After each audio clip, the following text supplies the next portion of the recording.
Jesus परिवार में आप सभी को जय मसीह। बाइबल के उस कहानी के बारे में बताएंगे। ऐसी कहानी बाइबल की है जो अन्यायियों के पुस्तक में पाई जाती है। एप्रैस के पहाड़ी देश में मिक्का नामक एक पुरुष था।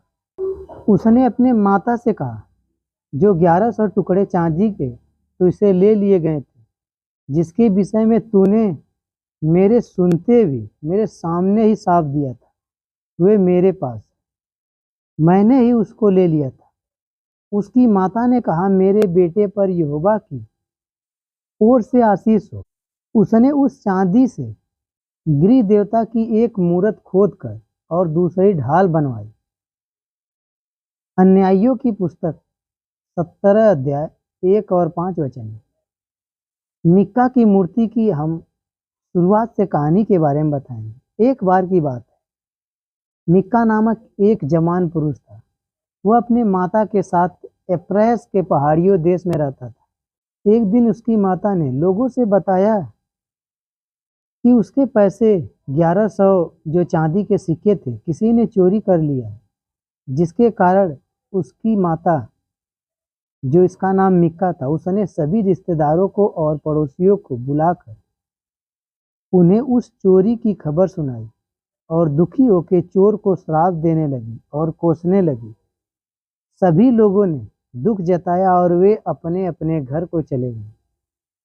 सभी के चले जाने के बाद उस माँ का बेटा मिक्का अपनी माँ के पास आके कहने लगा, मैंने ही वो पैसे की चोरी की थी, वो पैसे मेरे पास हैं। इतना कहकर उसने वे सारे पैसे अपनी माँ को दे दिए। माँ को बहुत खुशी हुई पैसे पाकर। चलो, बेटे ने अपनी गलती मान ली और पैसे भी वापस मिल गए। इसलिए उस माँ ने कहा, यहोवा परमेश्वर तुझे आशीष दे।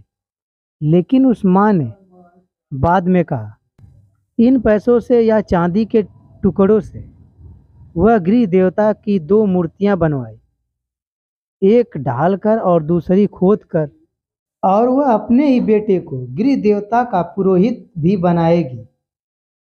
अन्यायियों की पुस्तक 17 अध्याय 6 वचन में लिखा है, उन दिनों में इजराइलियों का कोई राजा न था, जिसको जो ठीक जान पड़ता था वही करता था।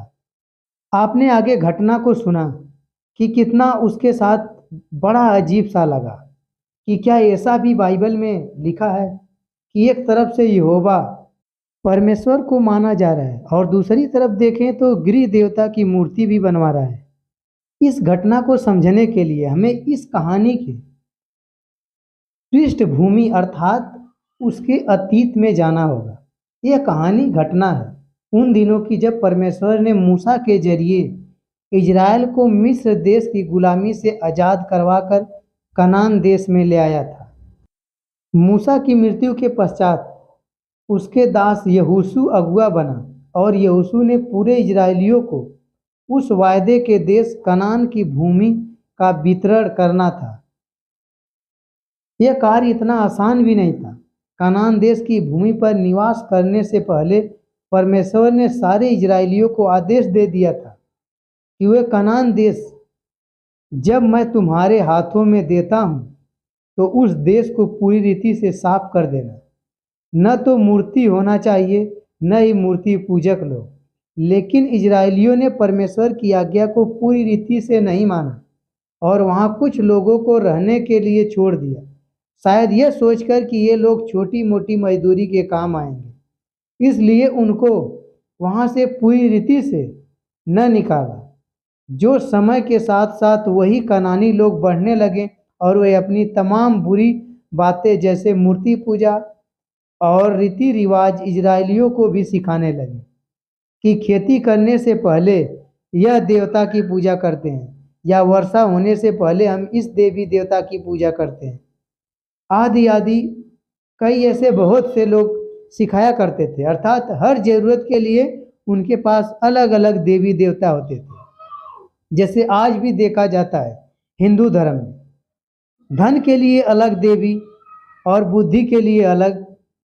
और यह बात समय के बीतने के इजरायलियों में भी सीख ली गई और वे परमेश्वर यहोवा को भी मानते थे और मूर्ति पूजा भी करते थे। उन्हें यह बात बिल्कुल भी गलत नहीं लगती थी।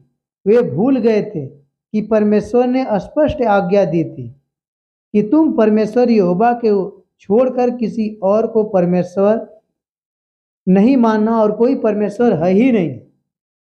मूसा के द्वारा दी गई 10 आज्ञाओं में से पहली आज्ञा थी। इस कहानी से हम एक बात सीखते हैं। आज के समय में भी देखें तो कलीसिया में कुछ विश्वासी लोग इसी रीति से पाए जाते हैं। वह परमेश्वर को और बाइबल को जानते हैं, लेकिन पूरी रीति से नहीं मानते। जब भी उनके घरों में शादी विवाह होते हैं या कुछ रीति रिवाज होते हैं, वे किसी न किसी रीति से जानते बूझते मूर्ति पूजा में शामिल हो जाते हैं, क्योंकि उन्होंने अपने आप को प्रभु को समर्पित नहीं किया है। उनके जीवन में आज भी संसार के प्रति और अन्य जातियों के प्रति, उनके रिश्तेदार के प्रति दबाव या प्रभाव बना रहता है। वे पूरी रीति से आज भी नए जन्म का अनुभव नहीं पाए हैं, अन्य जातियों में लगे हुए हैं। वह परमेश्वर के पास आज भी नहीं आ पाए हैं। उन्हें लगता है जो हम कर रहे हैं सही है। ऐसा किसी विश्वासी को जो प्रभु को मानता है नहीं करना चाहिए, क्योंकि आपके जीवन में शैतान ऐसी छोटी छोटी योजनाओं को लाता है जो आपको दिखाएगा आप इस कार्य को करेंगे तो आपके जीवन में उद्धार आएगा। मगर सच्चाई है कि केवल परमेश्वर ही आपके जीवन में उद्धार ला सकता है। अगर आप रिश्तेदार और सांसारिक बातों को देखकर उसमें लगे रहते हैं तो आपके जीवन में कभी उद्धार नहीं हो सकता। आप फंसे रहेंगे। शैतान के छोटे छोटे कार्यों में फंसते फंसते एक दिन बड़े कार्यों के लिए आप फंसे रहेंगे। आपके जीवन में कभी बरकत नहीं आ सकती, ना कभी परमेश्वर के आप आशीष को देखेंगे। परमेश्वर उन्हें ही आशीष देता है जो पूरे प्राण और मन से परमेश्वर को ढूंढते हैं। परमेश्वर उनसे दूर हो जाता है जो परमेश्वर को भी मानते हैं और संसार के भी पीछे दौड़ते हैं कि संसारिक लोग क्या करते हैं। जो विश्वासी हैं उन्हें ऐसा नहीं करना चाहिए। हम विश्वास करते हैं जितने विश्वासी हैं सभी लोग सिर्फ परमेश्वर को ही मानेंगे। जो सांसारिक कार्य है उसे छोड़ के परमेश्वर में पूरे विश्वास के साथ परमेश्वर की आशीष पाने के लिए लगे रहिए। सुबह शाम जितना हो सके, रात को दिन को, जब आपकी नींदें खुले, आपके पास बाइबल ना हो, फोन में बाइबल डाउनलोड करो, बाइबल को जितना हो सके पढ़ें। आपको परमेश्वर आशीष देगा। बातें करता है बाइबल के द्वारा। आमीन।